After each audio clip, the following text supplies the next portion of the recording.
यशोमती मैया के नंद लाला। नारायण हरि, नारायण हरि।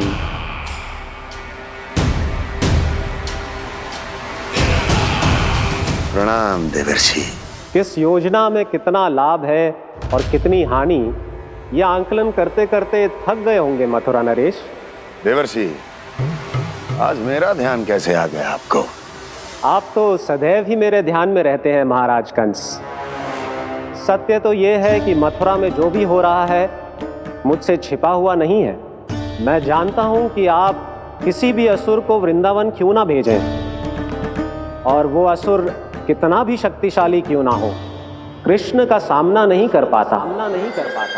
या तो पराजय स्वीकार करके आपके पास लौट आता है, या तो फिर वीर गति को प्राप्त हो जाता है।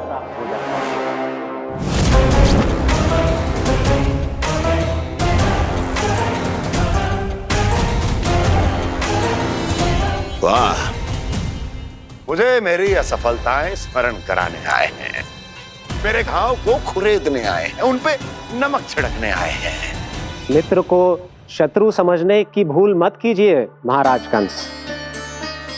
मैं तो आपकी सहायता करने आया हूं। हाँ, और मेरी सहायता। कृष्ण विष्णु अवतार है, आप विष्णु के भक्त हैं। मैं हूं विष्णु द्रोही, फिर भी तो आपके आराध्य को हानि पहुंचाना चाहता है, उसकी सहायता करना चाहते हैं आप। क्या आप निश्चित रूप से कह सकते हैं कि आप ब्रह्मांड के सभी नियमों को अच्छी तरह समझते हैं? अवश्य। आपके लिए बस इतना ही जानना पर्याप्त होगा कि मैं जो कुछ भी कर रहा हूं उसके लिए मेरे व्यक्तिगत कारण हैं। मैं तो बस आपके हित में पिछली बार की तरह एक सुझाव लेके आया था, पर यदि आप मेरा सुझाव सुनना भी नहीं चाहते तो आपकी इच्छा। नारायण हरि, नारायण हरि। कारण चाहे जो हो, इनके पिछले सुझाव के कारण ही आज मेरे शत्रुओं की संख्या कम है। अन्यथा मैं देवकी के अन्य पुत्रों को भी जीवित छोड़ देता, और आज वो सब अपने भाई के साथ मिलकर उसकी शक्ति को अनेक गुणा बढ़ा देते। ठहरिए देवऋषि।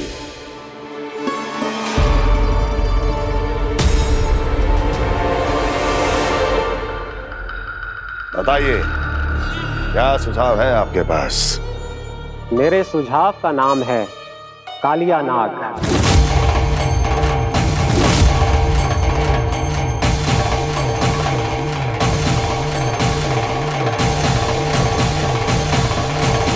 उसके विषय में मैं जानता हूं देवर्षि। तो समस्या ये है कि मैं स्वयं उससे मिलने नहीं जा सकता, उससे भेंट नहीं कर सकता। उस कृष्ण की हत्या के लिए उसको वृंदावन जाने के लिए तैयार नहीं कर सकता। तो मत जाइए उसके सामने, और ना उसे भेजिए कृष्ण के सामने। हर बार आप किसी न किसी असुर को अपने शत्रु के क्षेत्र में भेजते हैं, जहां शत्रु उसका सामना करने के लिए पूरी तरह से तैयार होता है और आपका असुर मारा जाता है। इस बार शत्रु को युद्ध स्थल चुनने का अवसर मत दीजिए महाराज। इस बार योजना का जाल ऐसे बुनिए कि कृष्ण स्वयं उसके पास जाने के लिए विवश हो जाए। कालिया नाग स्वयं काल है, मृत्यु का दूसरा नाम है। उसके विष का उपयोग अपने लाभ के लिए कीजिए महाराज। वैसे कालिया के विष की अधिकता का अनुमान तो होगा ही आपको।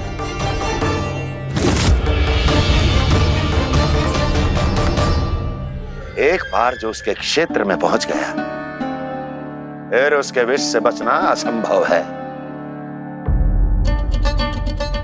उचित सुझाव है देवर्षि, उचित सुझाव है। देवर्षि, उस छलिया विष्णु की भक्ति करते करते आप भी उसके रंग ढंग सीख गए हैं। उचित है, उचित है।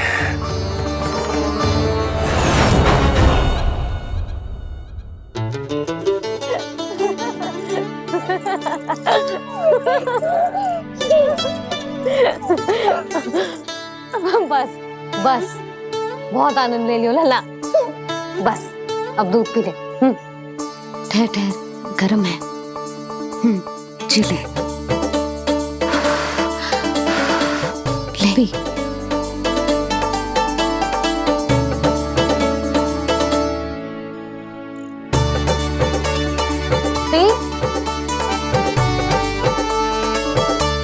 मैं ना होती तो ना जाने क्या होता तेरा। अपने आप दूध भी ना पी सकते है, भावना कहीं का। आपकी इस प्रेम के लिए तो मैं धरती पे आया हूँ मैया। मैं भी यही सोच रहा हूँ यशोदा कि तुम ना होती तो मेरा क्या होता। इसी बात पे थोड़ा दूध और कजू खाने को दे दो। अरे मैं तो भूल ही गई। तनिक ठहर जाओ जी, जे दूध पी लेना तो आपके लिए भी कछु ले आती हूँ।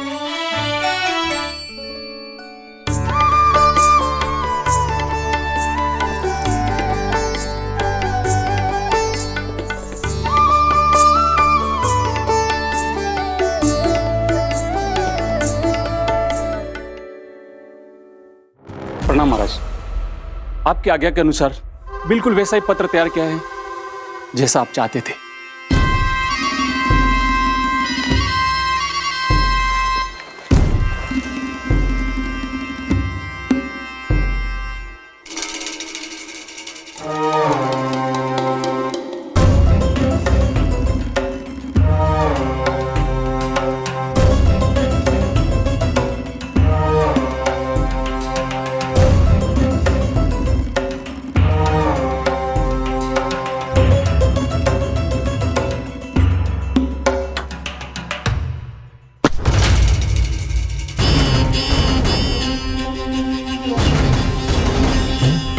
कृष्ण जन्म से लेकर आज तक ये मेरी सबसे महत्वपूर्ण योजना है। इसका सफल होना निश्चित है दूत, किंतु केवल वही करना जैसा मैंने कहा है। जाओ।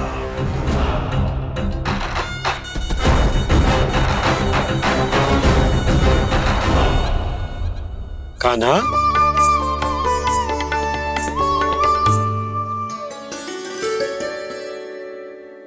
क्या होगा?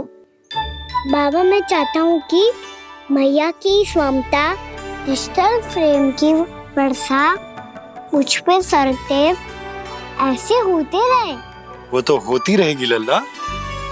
अपने लल्ला के लिए किसी मैया का प्रेम कभी कम हो सकता है भला? नंदराज, वो मथुरा से एक दूत आयो है महाराज कंस का राजपत्र लेके।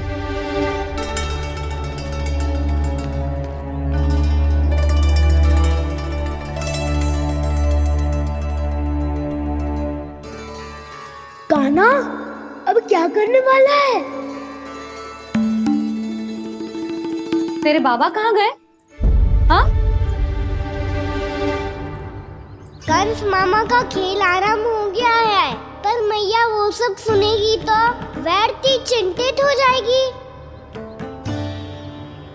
बस थोड़ा बाहर गया मैया, कछु खा लिये से। बाहर इस समय? मैया क्या होगा? मैया देखो ना, पीठ पे कुछ हो रहा है। मेरा हाथ ना पकड़ो, आप करो ना। यहाँ? क्षमा करना मैया, पर अभी बाबा को ही संभालने दो ये सब। कहिए, क्या संदेश लाए हैं आप? नहीं नंदराज नहीं। महाराज कंस का आदेश है कि यह संदेश सभी गांव वालों के साथ ही पढ़ा जाए। ठीक है, मैं गांव वालों के सामने पढ़ दूंगा, पर मुझे तो दीजिए पढ़ने के लिए। महाराज की आज्ञा का पालन करना आपके लिए भी आवश्यक है नंदराज। सभी गांव वासियों की सभा बुलाइए। बंसी, सभी गांव वालों की सभा बुलाओ। राजपत्र में ऐसा क्या संदेश भेजो है कंस ने? अब मेरे पत्र को पढ़कर सब भौचक्के रह जाएंगे। और वो कृष्ण, उस कृष्ण के पांव के नीचे से तो भूमि खिसक जाएगी, आकाश फट पड़ेगा, बिजलियां गिर जाएंगी। प्राप्ति, ओ प्राप्ति, कंस का पुत्र स्वयं को बहुत अधिक शक्तिशाली समझता है ना वो। अब देखता हूं कैसे वो इस महासंकट का सामना करता है। वो कृष्ण, वो अपनी मृत्यु स्वयं चुनेगा या मृत्यु की वेदी पर चढ़ा देगा प्रिय वृंदावन वासियों को।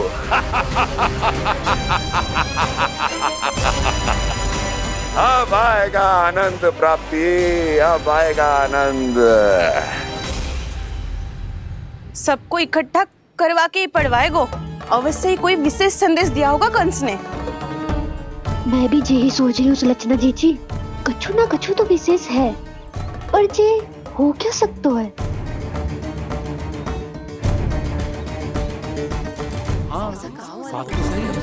ऐसा कहा हो सकता है? सभी गांव वासियों के सामने कहा जाए, कछु तो विशेष अवश्य लग रहा है। बाहर तक कोलाहल क्यों हो रहा है? मैया, मैया, अब क्या होगा? मैया देखो ना, सर पे कछु हो रहा है। लल्ला, नारायण ने तुझे हाथ दिए हैं ना? पीठ की बात अन्य थी। अपने सिर की सेवा स्वयं कर। सर पे तो हाथ पहुंच रहा है ना?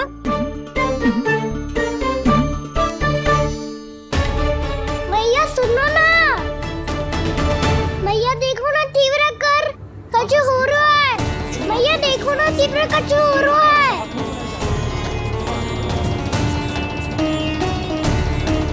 सब लोग आ चुके हैं, अपना संदेश सुनाइए आप। गोपराज नंद और सभी वृंदावन वासियों को सूचित किया जाता है कि मथुरा अधिपति और आप सभी के महाराज कंस ने कल सुबह भव्य पूजा का आयोजन किया है। इसके लिए राज्य को वृंदावन के क्षेत्र के निकट यमुना नदी के मध्य में खिलने वाले 1 कोटि कमल के पुष्पों की आवश्यकता है। इसीलिए आप सभी को यह आदेश दिया जाता है कि ये सभी कमल के पुष्प प्रथम पहर से पहले राजसभा में पहुंचा दिए जाए। सारे वो भी प्रथम पहर से पहले कैसे हो सकते हैं? यदि आप ऐसा करने में असफल रहे तो इसे राज आज्ञा का उल्लंघन माना जाएगा और राजद्रोह के आरोप में आप सभी को कड़े से कड़ा दंड दिया जाएगा। स्मरण रहे, यदि कल की पूजा में इन 1 कोटि कमल के पुष्पों का ना पहुंचने के कारण कोई व्यवधान आया तो समस्त वृंदावन वासियों को दोषी माना जाएगा और पूरे गांव को निवासियों सहित धूल में मिला दिया जाएगा। कल प्रथम पहर तक का ही समय है आप सबके पास।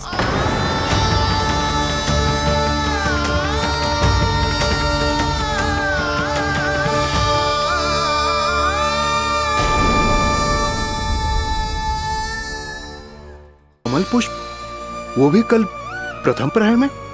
ऐसे कैसे संभव है? और कोई साधारण पुष्प ना, यमुना नदी के मध्य खिलने वाले विशेष कमल के फूल चाहिए उन्हें। लेकिन यमुना नदी में तो कालिया नाग ने विष घोल के रखा है, तो फिर कैसे हो पाएगा? यह असंभव है। हमारी मृत्यु का संदेश भेजा राजा कंस ने। सदैव की भांति इस समस्या पर भी गांव के बड़े ही विचार करेंगे। बालकों का यहाँ होना उचित ना है।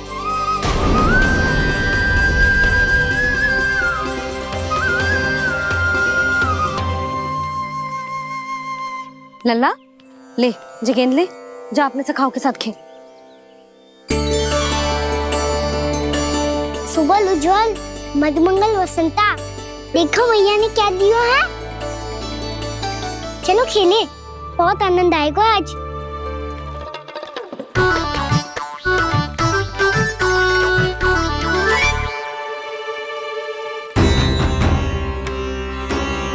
भानु, बंसी, जाओ और शीघ्र ही वो घेरे का कार्य समाप्त करो।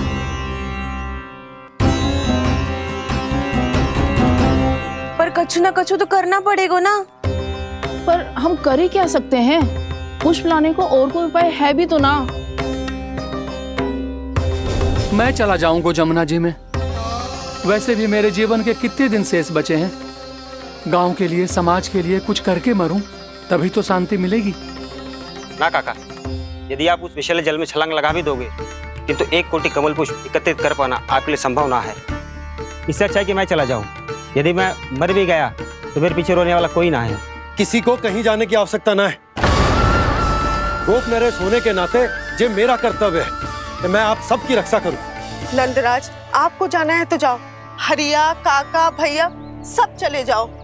लेकिन आपको पता है वहाँ का जल कितना विषैला है। आप लोग एक क्षण भी जीवित नहीं रह पाओगे। फिर कैसे इकट्ठा करेंगे 1 कोटि कमल पुष्प? आप बात तो सही कह रही हैं शांति। उस दुष्ट कंस ने ऐसी मांग रख के हम सबको फंसा दिया। हम में से कोई भी क्यों ना चला जाए और इस संकट का समाधान ना निकले को। कान्हा, बताना कौन सा खेल खेलें? गेंद पकड़ खेलते हैं। पर एक बात सुन लो सब, कोई भी तीव्र गति से ना फेंकेगा गेंद को। भैया ने फ्रेम बनाई है मेरे लिए। सब तैयार हो?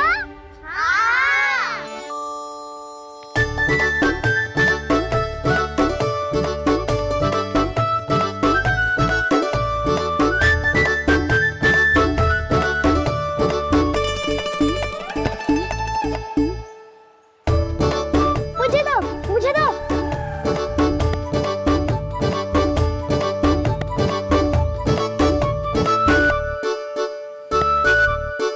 मुझे दो, मुझे दो।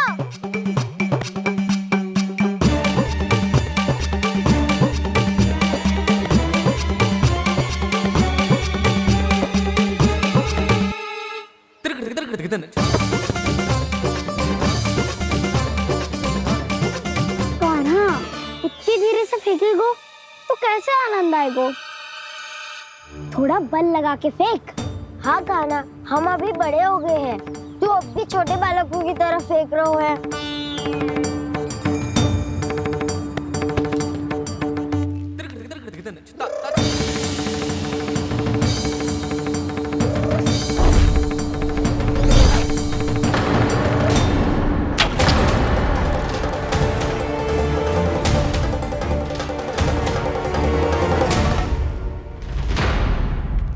दीदी जी क्या करो कान्हा? गेंद तो डूब गई।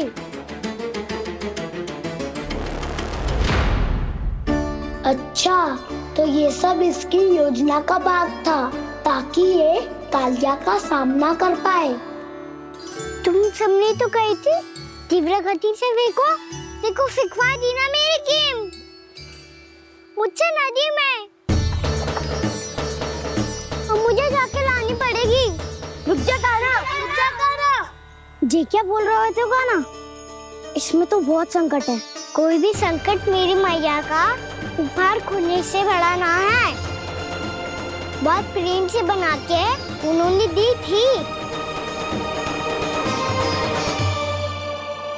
हे नारायण, कोई उपाय समझ में ना आ रहा है। भैया, अब कैसे करेंगे हम अपने गांव की रक्षा? कीड़े पड़ेंगे उस दुष्ट को।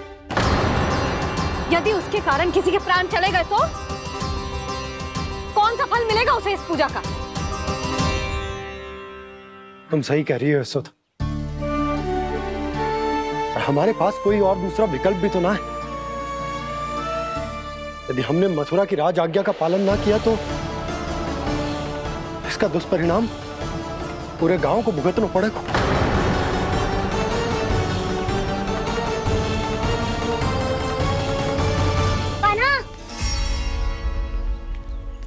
तुम्हें पता है कि तू भगवान है, दिव्य है, बहुत शक्ति है तुझमें। पर फिर भी हम तुझे विषैले जल में ना जाने दे सकते। कुछ होगा तो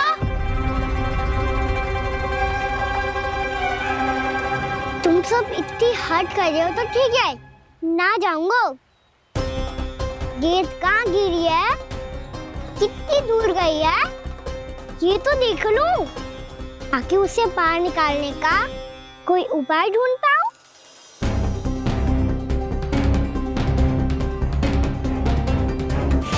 हाँ।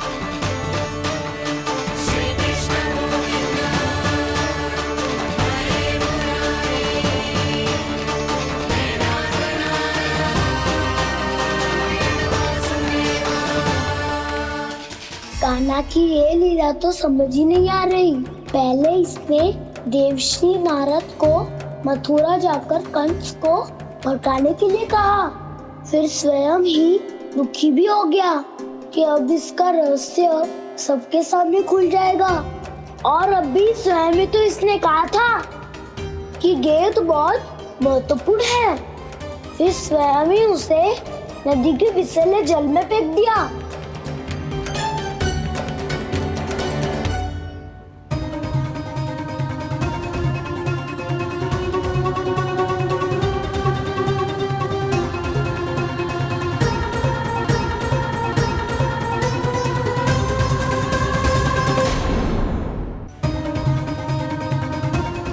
कान्हा, तू ऊपर क्यों चढ़ रहा है? अरे ऊंचाई से देखूंगा तभी तो गेंद दिखेगी।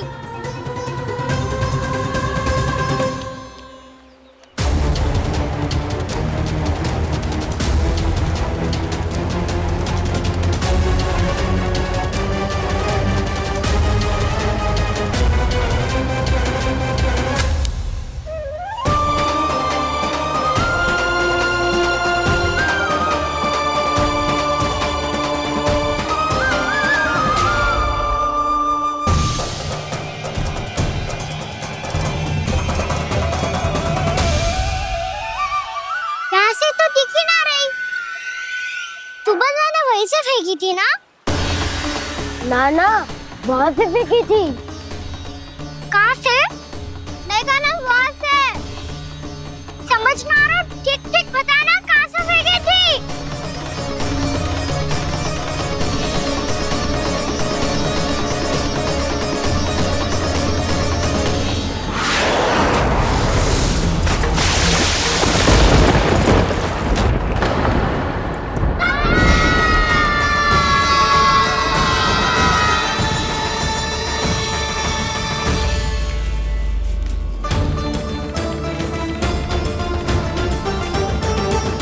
कालिया नाग के क्षेत्र में जाकर कोई भी जीवित वापस ना लौट सको है।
क्या किया कान्हा ने? कालिया नाग तो उसे देखते ही निकल जाएगा।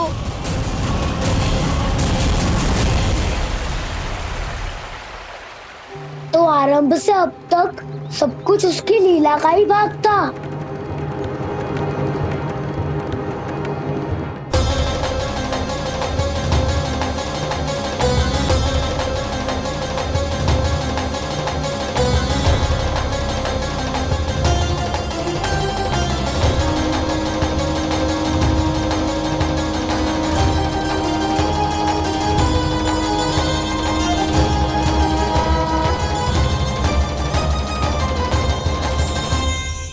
इतना सुंदर रूप, मन मोहने वाली मुस्कान, अद्भुत तेज और भगवान जैसी दिव्यता।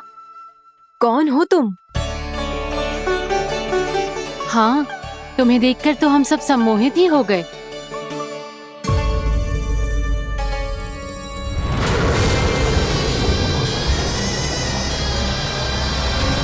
तुम जो भी हो बालक, वापस लौट जाओ। हमारा हृदय तुम्हें ही देखते रहना चाहता है, किंतु यदि हमारे पति जाग गए तो तुम्हें अवश्य हानि पहुंचाएंगे। ये बहुत विषैले है बालक, कालकोट जैसे भयानक। इनके विष से तुम नहीं बच सकोगे। नंदराज, कालिया नाग के विष का प्रभाव बढ़ते ही जा रहा है। पहले 8 कोस तक उसके विष का प्रभाव था, अब तो 1 योजन से अधिक क्षेत्र में फैलो है। जल पीने के प्रयास से अनेक पशु मारे गए हैं और नदी के निकट के वृक्ष और वनस्पति सब नष्ट होने लगे।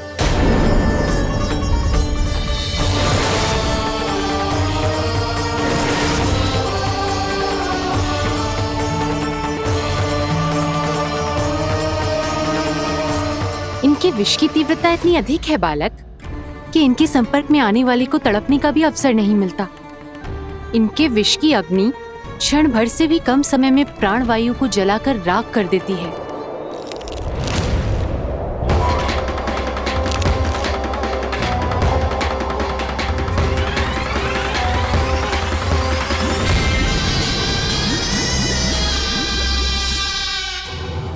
तब तो समस्या और भी गंभीर हो जाएगी। मैंने तो सुनो है कि कालिया नाग कम से कम 2 योजन लंबा है, सैकड़ों फन है उसके।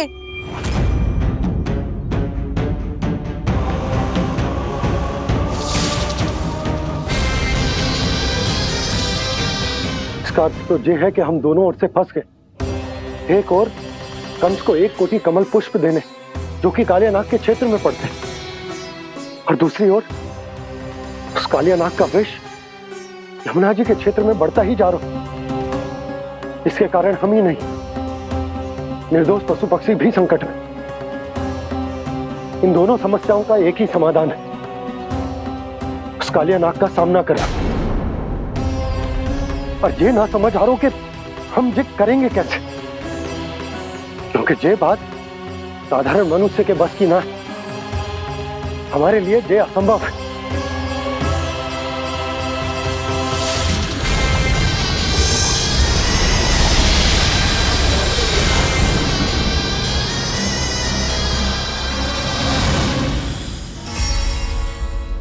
अब तो तुमने अपनी आंखों से भी देख लिया बालक, ये कितने विषैले हैं।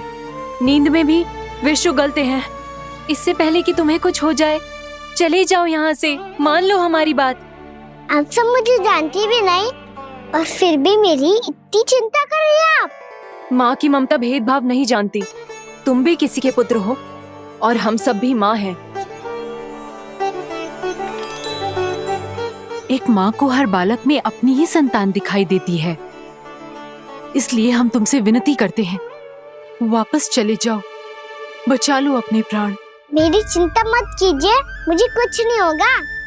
होगा, अनर्थ होगा यदि ये उठ गए तो।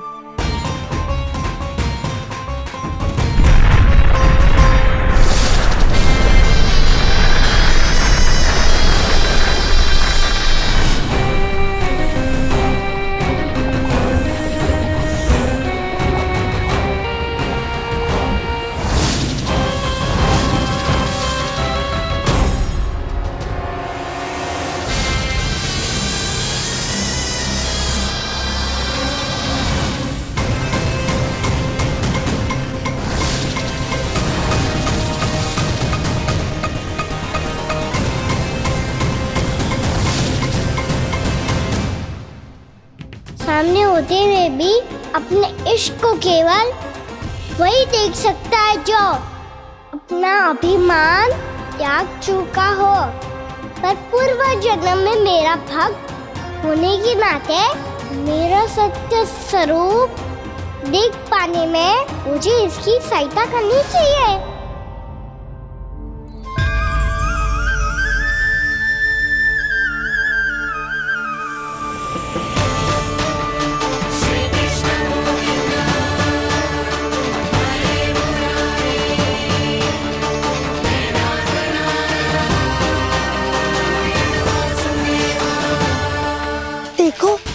तुम्हारा छोटा सा कान्हा कैसे डट के खड़ा हुआ है, इतने विशालकाय, इतने महाभयंकर सबके सामने।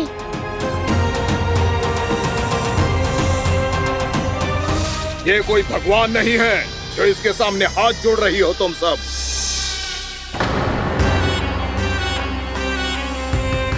एक सामान्य साधारण बालक है ये, जो ये तक नहीं जानता कि इसके सामने है इसका काल, कालिया। तू कौन है बालक? मेरे इतने निकट आकर भी तू जीवित कैसे है? मेरी नहीं, अपनी चिंता करो कालिया। बहुत मनमानी कर ली तुमने। अब बस, मैं तुम्हें रोकना हूँ। अब बस, मैं तुम्हें रोकना हूँ। मैं तुम्हें रोकना हूँ। बित्ते भर का है तू, मेरे विष के बारे में जानता ही क्या है? और कहता है मुझे रोकने आया है। किससे? किससे रोकना चाहता है तू मुझे? मुझे क्रोध दिलाने की भूल मत कर बालक। अपनी फुंकार से ही तेरी इस मुस्कुराहट को अंतिम मुस्कुराहट बना सकता हूं मैं। शीघ्र बता, कौन है तू और किसने भेजा है तुझे? तुम्हें आवाज भी है कि अपनी पुकारों से तुम कितना विष भूल चुके हो। पवित्र यमुना नदी को कितना दूषित कर दिया तुमने। और यही नहीं, तुम्हारे कारण निकट के जीव जंतुओं, वृक्ष, वनस्पतियों सबको हानि पहुंच रही है। तो क्या? मुझे उससे क्या? मुझे है आपत्ति है मुझे तुम्हारी इस व्यवहार से, और इसीलिए तुम्हें यहाँ से जाना होगा। यहाँ से जाना होगा।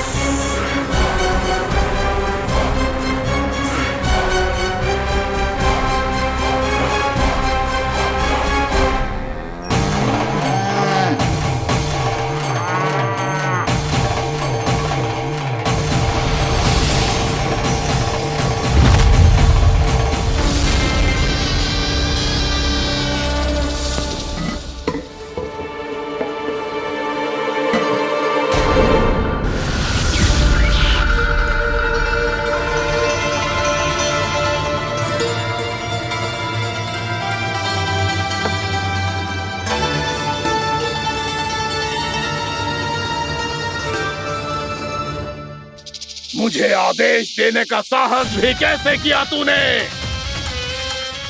इस क्षेत्र को मैंने अपना राज्य बनाया है, मेरा परिवार रहता है यहाँ, और तू मुझे यहाँ से जाने के लिए कह रहा है? हाँ, क्योंकि तुम्हारे यहाँ रहने के कारण अन्य जीवों को हानि हो रही है, और मैं ऐसा नहीं होने दे सकता। मैं तो बस वही कर रहा हूँ जो एक सर्प का स्वभाव है। विष फैलाना स्वाभाविक है मेरे लिए, इसलिए मुझे चुनौती मत दे बालक। चुनौती तो मैं दे चुका हूँ कालिया। अब तो बस तुम्हें स्वीकार करनी है।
अपनी भूल को पहचानो कालिया।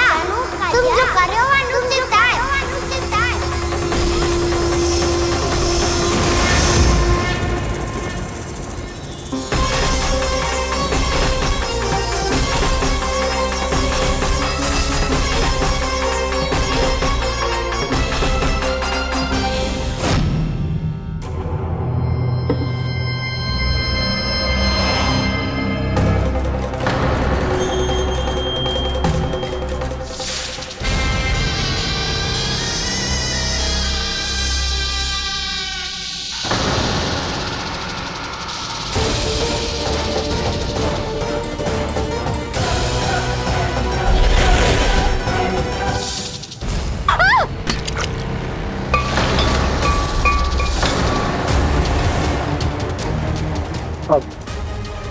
मैं आता हूँ। क्या हो गया सुधा? मुझे आवाज हो रहा है जी, कछु ना कछु गड़बड़ है। यशोदा, जो समस्या हमारे सामने है हम सभी उसका समाधान खोजने में जुटे।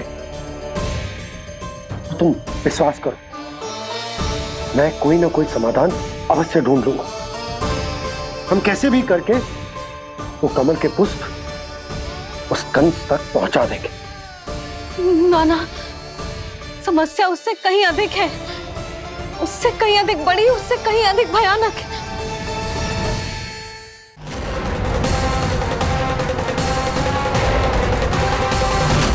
विस्की ये बूंद से ही सबके प्राण चले जाते हैं। इसने तो विस्की धारियां फेंकी है खाना पे। कान्हा कैसे बच्चे को अधिक विष से? इसका विष तो क्या, ये सर स्वयं भी छू तक नहीं पाएगा हमारे कान्हा को।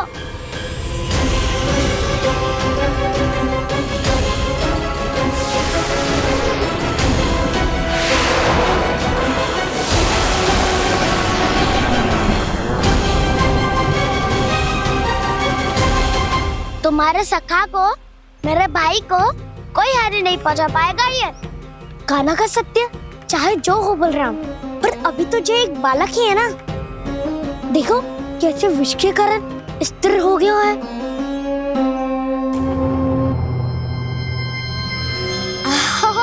हाउ सर्फ ने कितनी आसानी से अपनी पूंछ से बांध लिया है। मुझे यहाँ से भगाना चाहता था ना तू? अब मैं तुझे दिखाऊंगा अपना सामर्थ्य। ये मूर्ख किसे बांधना चाहता है अपनी पूंछ में? उन्हें जिनका विस्तार सारे ब्रह्मांड में है, या उन्हें जो स्वयं अनंत है? पर देवराज, प्रभु ऐसा करने ही क्यों दे रहे हैं कालिया को? आप सब भूल रहे हैं देवगण, कालिया पूर्व जन्म में प्रभु का बहुत बड़ा भक्त था। उसी भक्ति का फल मिल रहा है अब इसे। वैसे भी भक्तों के मन का भाव सबल हो तो भगवान तो सहज ही बंध जाते हैं।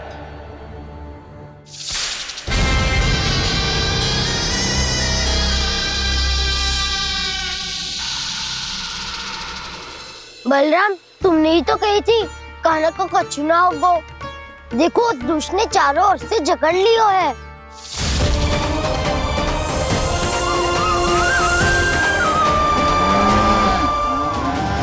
ये क्या कह रही हो तुम?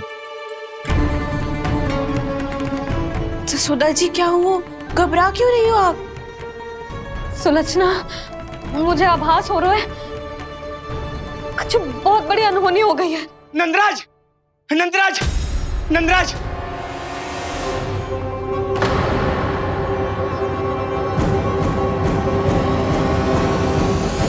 नंदराज, कान्हा ने जमदग्नि नदी में छलांग लगा दी है। कान्हा ने जमदग्नि नदी में छलांग लगा दी है। कान्हा ने जमदग्नि नदी में छलांग लगा दी है। कान्हा जमुना में कूद गया है। मुझे लगा था आज कछु गड़बड़ होने वाली है। मुझे आज कान्हा को ना जाने देना चाहिए था।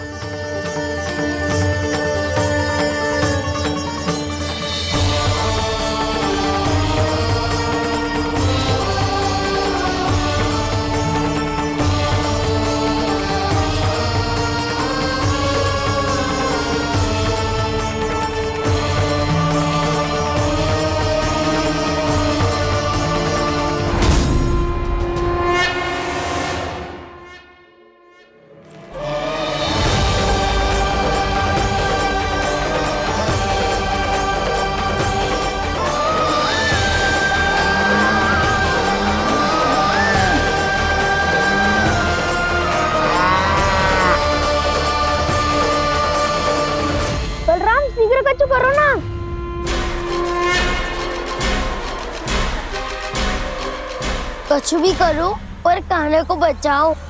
नाग बहुत भयंकर है, कान्हा अकेले ना संभाल पाएगा इसे।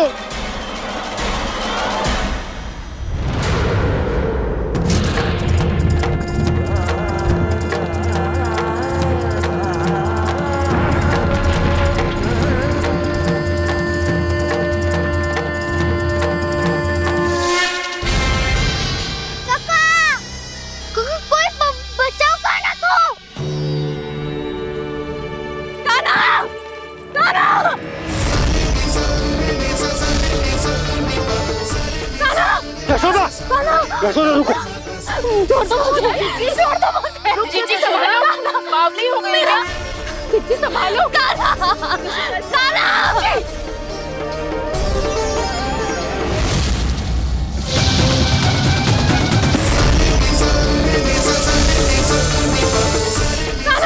यशोदा, यशोदा रुको।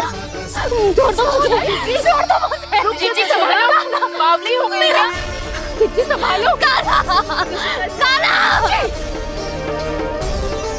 देखो अब कैसे तुम्हारे अस्थियों को तोड़कर छोटे छोटे टुकड़ों में बदल दूंगा मैं।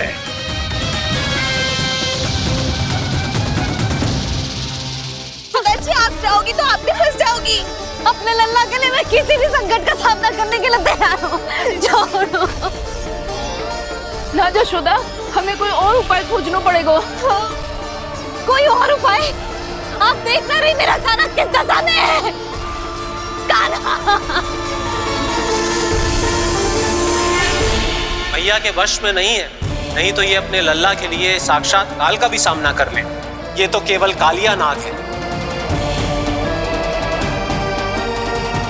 हे नागराज, आप मेरे प्राण ले लो पर कान्हा को छोड़ दो। ना नागराज, आप मेरे प्राण ले लो, मैं विरोध भी ना करूंगी। ना नागराज, आप मुझे मार दो पर मेरे कान्हा को छोड़ दो। ना ना ना ना नागराज, मेरे प्राण ले लो। हमारे कान्हा से क्या शत्रुता है आपकी? प्रभु के लिए जो प्रेम यशोदा मैया के हृदय में है, वही इन सभी गोपियों के हृदय में भी है।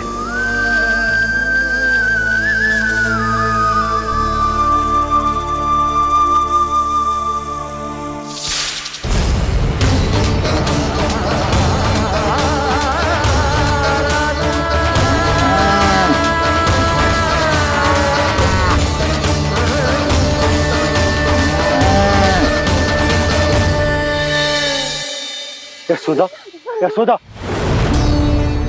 देखो इन गोपियों को, इन गैयाओं को। इन सब के मन में भी तुम्हारी भांति ही ममता भरी हुई। वो सब भी कान्हा से उतना ही प्रेम और स्नेह करती है, उतनी ही ममता से भरी हुई है जितनी कि तुम।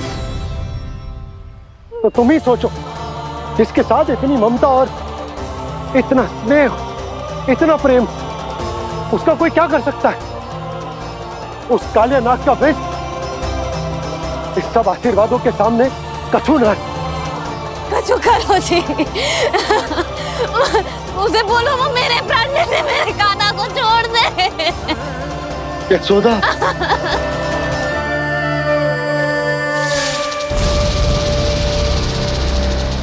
केवल इन्हीं में नहीं देवराज, नाग पत्नियों के हृदय में भी ममता का वही प्रेम उमड़ रहा है। देखिए। मैं आपके हाथ जोड़ती हूँ स्वामी, इस बालक को छोड़ दीजिए। ये अवश्य ही कोई दिव्य आत्मा है स्वामी। हम आपसे विनती करते हैं स्वामी, इस नन्हे बालक को हानि मत पहुंचाइए स्वामी। मेरी पत्नियां मेरे ही शत्रु के लिए विनती कर रही हैं। अब यदि इसके पक्ष में एक शब्द भी कहा तुम सबने, तो मैं इस बालक से पहले तुम सबके प्राण ले लूंगा। हो रहा प्रसन्न नाग कालिया, विजय को निश्चित जान। रोते बिलखते व्याकुल सब संकट में देख कान्हा के प्राण।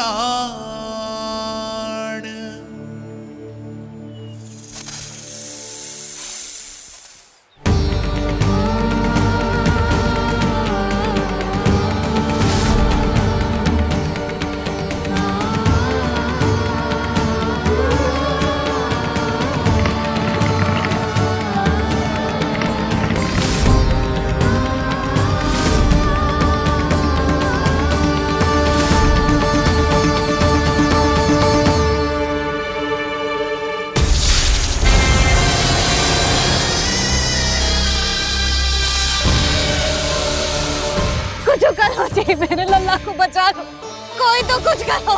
जीजी संभालो जसोदा। यशोदा, यशोदा तुम शांत हो जाओ, मैं कान्हा को वापस लेकर आऊंगा, मैं रक्षा करूंगा उसकी। ना नंदराज, नंदराज नहीं, कम से कम आप तो समझो नंदराज, कालिया के पास आप जाओगे तो आप भी फंस जाओगे।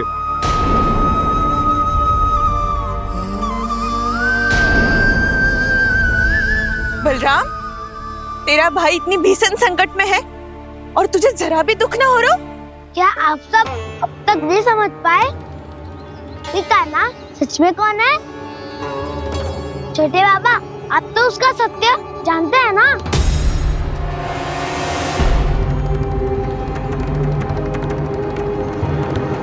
मानता हूँ कि आप सब कान्हा के रहस्य के बारे में नहीं जानते, पर क्या उसके जन्म से आज तक घटी एक से बढ़कर एक विचित्र घटनाओं को भी भूल गए हैं आप सब?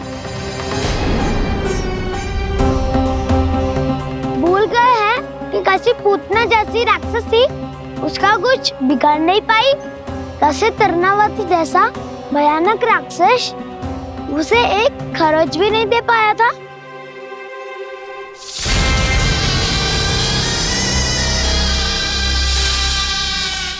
आप सबने अपनी आंखों से देखा था ना, बकासुर से कान्हा की रक्षा करने देवता स्वयं आए थे, पर सत्य तो ये है कि वो सभी देवता भी उस असुर के सामने असमर्थ हो गए थे। तब कान्हा ने बहुत ही आसानी से उस भयंकर असुर का वध किया था, एक ही बार में धराशायी कर दिया था उसे। तो आप सभी सोचिए, बार बार ऐसे असाधारण कार्य करने वाला बालक साधारण कैसे हो सकता है? अब तो आरंभ से ही सारा सत्य जानते हैं छोटे बाबा। रहस्य छुपाने में सदैव कान्हा की सहायता करते आए आप, और आज आप स्वयं ही उसके सत्य को भूल रहे हैं। और तुम सब भी तो जानते हो कान्हा की शक्तियों के बारे में, तो क्या तनिक भी विश्वास ना है अपने सखा पे? बलराम जी, तू क्या कह रहे है? मैंने जो कहा उसका एक एक शब्द सत्य है छोटी माँ। यदि प्रभु की इच्छा हुई तभी कुछ ही क्षणों में सब कुछ अपनी आंखों से स्वयं अनुभव कर लेंगे आप।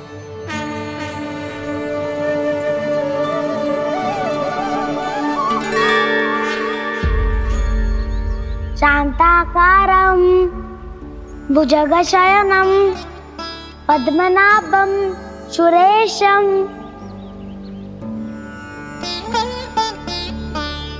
विश्वाधारं गगनसदृशं मेघवर्णं शुभांगं लक्ष्मीकान्तं कमलनयनं योगी वीरध्यानगम्यम्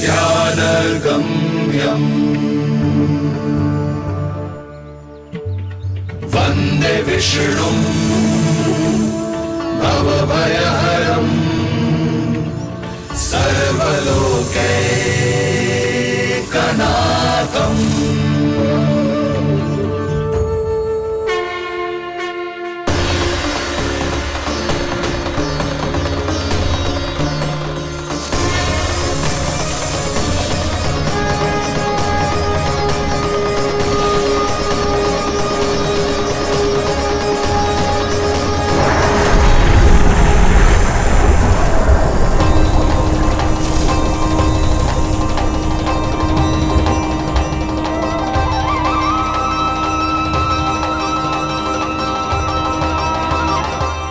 तुझे क्या लगता है बालक कि तू मेरी जगत से निकल गया तो अब बच जाएगा तू?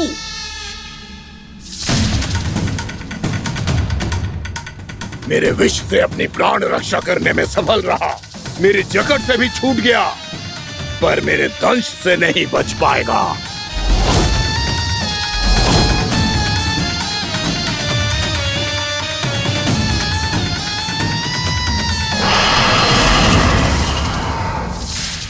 अब भय से भाग रहा है, पर मैं तुझे मृत्यु देकर रहूंगा।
मेरा नन्हा सा कान्हा कितनी देर भाग पाएगा?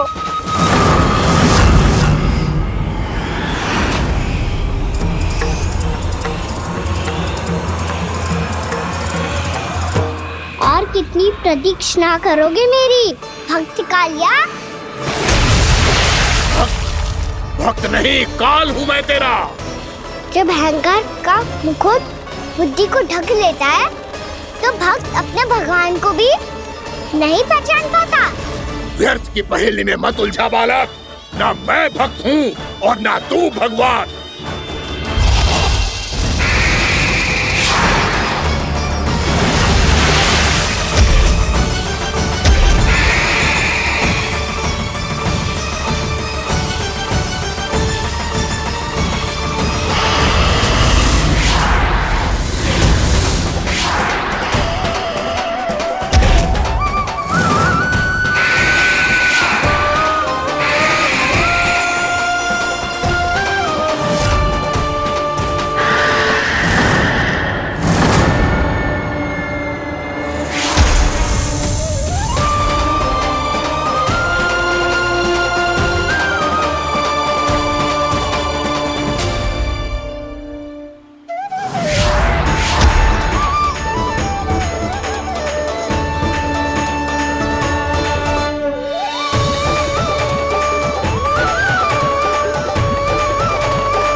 जिसके लिए इतने व्याकुल हो रहे थे, उसे छूकर कालिया नाग का हलाहल जैसा विष भी चरणामृत बन गया है और यमुना जी के जल में फैल चुके विष के प्रभाव को भी नष्ट कर रहा है।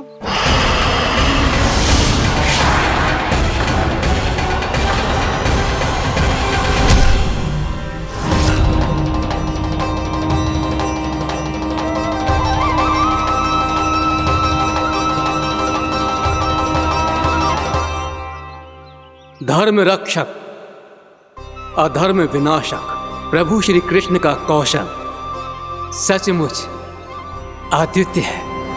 नारायण नारायण।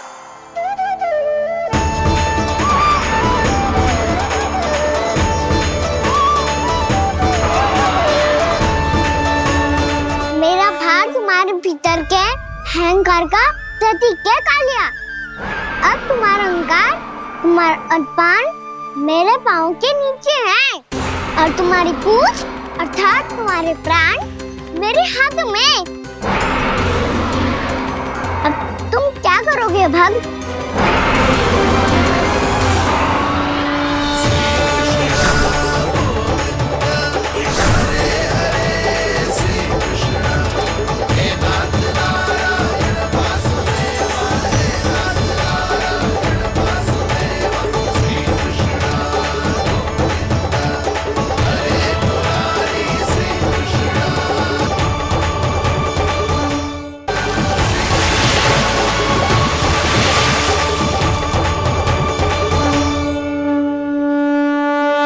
प्रभु, भले ये आपको पहचानने में असमर्थ हो, पर हम सब ने आपको पहचान लिया है। हाँ प्रभु, एक भक्त होने के नाते और एक अर्धांगिनी और माँ होने के नाते मैं आपसे इनके प्राणों की भिक्षा मांगती हूँ। अपनी कृपा दिखाइए और इन्हें क्षमा कर दीजिए। आपके लिए मित्र और शत्रु में कोई अंतर नहीं प्रभु, उसी तरह आपकी कृपा और दंड में भी कोई अंतर नहीं। दोनों दया ही तो हैं, अकारण ही किसी को प्राप्त नहीं होती। हमें विश्वास है कि हमारे पति को मिला ये दंड कोई अभिशाप नहीं है, आपका वरदान है। ये सत्य है प्रभु कि इनसे बहुत से पाप हुए हैं। इनके विष से बहुत सारे जीव जंतु को हानि पहुंची है, पर अब आपके चरण इनके शीश पर पड़ गए हैं। ऐसी कृपा तो बड़े बड़े महान महात्माओं को भी दुर्लभ है, और इन्हें प्राप्त हुआ तो अवश्य ही ये किसी महान पुण्य का ही फल है। हे प्रभु, उन्हीं पुण्य कर्मों की शक्ति का आह्वान कर मैं आपसे विनती करती हूँ, इन्हें प्राण दान दीजिए। मैं अपने इस भक्त को क्षमा अवश्य करूंगा देवियों, यदि ये अपने अहंकार को त्याग कर मुझे पहचान ले तो।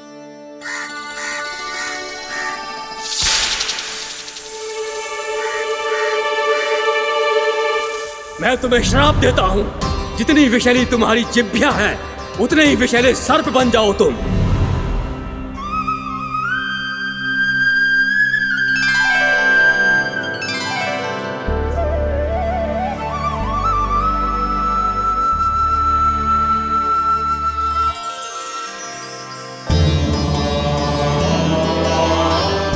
नारायण, मुझे क्षमा कीजिए नारायण।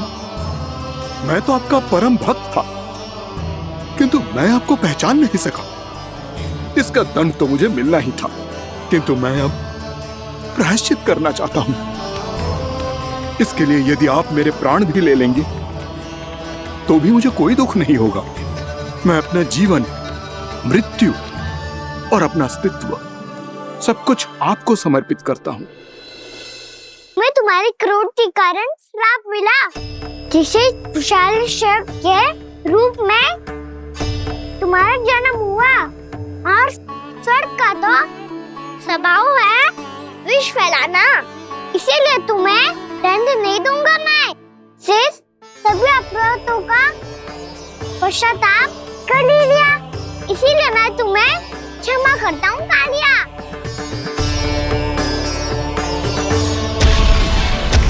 पर तुम्हें यहाँ से दूर समुद्र के बीच जाकर रहना होगा, जहाँ किसी निर्दोष का जीवन तुम्हारे विष से प्रभावित ना हो। मैं चाहकर भी आपकी इस आज्ञा का पालन नहीं कर सकता। मैं असमर्थ हूँ प्रभु, क्योंकि यदि मैं इस क्षेत्र को छोड़कर गया तो मेरी मृत्यु निश्चित है। आपसे क्या छुपा है प्रभु, आप तो जानते हैं कि सर्प जाति और आपके वाहन गरुड़ के बीच अनंत शत्रुता चल रही है, जिसका प्रारंभ नागों के द्वीप नागालय से हुआ था। उस द्वीप पर छोटे जीवों को निगल जाने के लिए सर्प थे, और गरुड़ को सर्पों का स्वाद बहुत प्रिय था, इसलिए वो बार बार नागद्वीप जाने लगा था। पर इस कारण पूरी सर्प जाति उससे आतंकित हो गई थी। इसलिए जब भी गरुड़ वहां पहुंचता तो सभी सर्प छिपने लगते। जब गरुड़ को इसका आभास हुआ तो उसे बड़ा क्रोध आया और वो उत्तेजना में भरकर सर्पों का शिकार करने लगा। भूख ना होने पर भी उन्हें मारने लगा। अब सर्पों के प्राण हरना उसके लिए खेल बन गया था। इस भीषण समस्या का समाधान ढूंढने के लिए पूरी सर्प जाति महान सर्प वासुकी के सामने इकट्ठी हुई। हे महान वासुकी, हमारी सहायता कीजिए। नागद्वीप पर गरुड़ ने आतंक मचा दिया है। पहले तो वो हमें अपना भोजन बनाता था, लेकिन अब हम उसके खेल का साधन बन चुके हैं। भूख हो या ना हो, जब तब आकर वो हमारे प्राण हर लेता है। अनुचित हिंसा के इस प्रथा का आरंभ सर्पों ने ही किया है। पहले आप सबने पूरे द्वीप पर अधिकार कर लिया, फिर आहार के साथ साथ आनंद के लिए भी आप सभी ने निर्दोष जीवों की हत्या की। और जब सृष्टि का संतुलन बनाए रखने के लिए गरुड़ आपको अपना आहार बनाने आया तो आप सब अपने प्राणों की रक्षा के लिए छिपने लगे। तो फिर गरुड़ का उत्तेजित होना तो स्वाभाविक ही था। नागनाथ, जो हमने अन्य जीवों के साथ किया वही अब हमारे साथ हो रहा है, परंतु ये भी तो सृष्टि के संतुलन के विरुद्ध ही है ना? अवश्य है, इसलिए मैं गरुड़ से चर्चा करूंगा। धन्यवाद प्रभु।